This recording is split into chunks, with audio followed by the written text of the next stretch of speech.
بسم الله الرحمن الرحيم. تبارك الذي بيده الملك وهو على كل شيء قدير، الذي خلق الموت والحياة ليبلوكم أيكم أحسن عملا وهو العزيز الغفور، الذي خلق 7 سماوات طباقا ما ترى في خلق الرحمن من تفاوت فارجع البصر هل ترى من فطور، ثم ارجع البصر كرتين ينقلب إليك البصر خاسئا وهو حسير، ولقد زينا السماء الدنيا بمصابيح وجعلناها رجوما للشياطين وأعتدنا لهم عذاب السعير، وللذين كفروا بربهم عذاب جهنم وبئس المصير.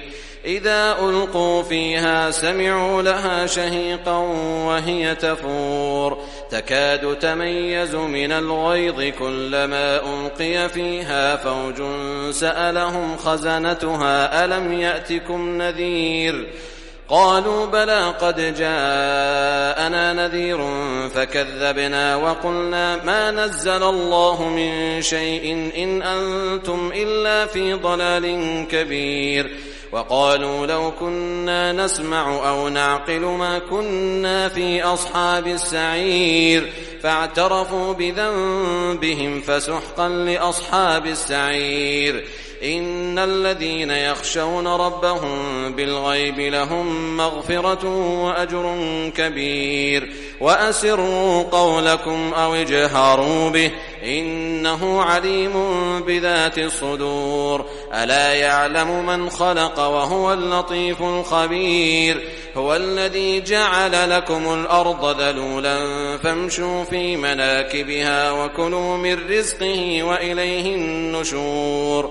أأمنتم من في السماء أن يخسف بكم الأرض فإذا هي تمور، أم أمنتم من في السماء أن يرسل عليكم حاصبا فستعلمون كيف نذير.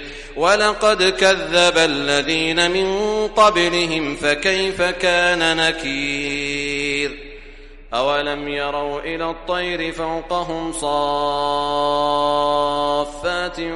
ويقبضن ما يمسكهن إلا الرحمن إنه بكل شيء بصير. أمن هذا الذي هو جند لكم ينصركم من دون الرحمن إن الكافرون إلا في غرور. أمن هذا الذي يرزقكم إن أمسك رزقه بل لجوا في عتو ونفور. أفمن يمشي مكبا على وجهه أهدى أمن يمشي سويا على صراط مستقيم.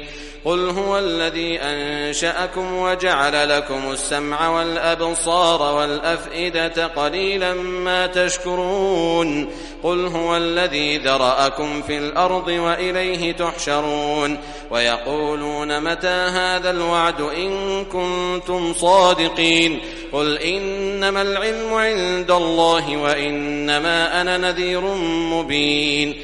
فلما رأوه زلفة سيئت وجوه الذين كفروا وقيل هذا الذي كنتم به تدعون.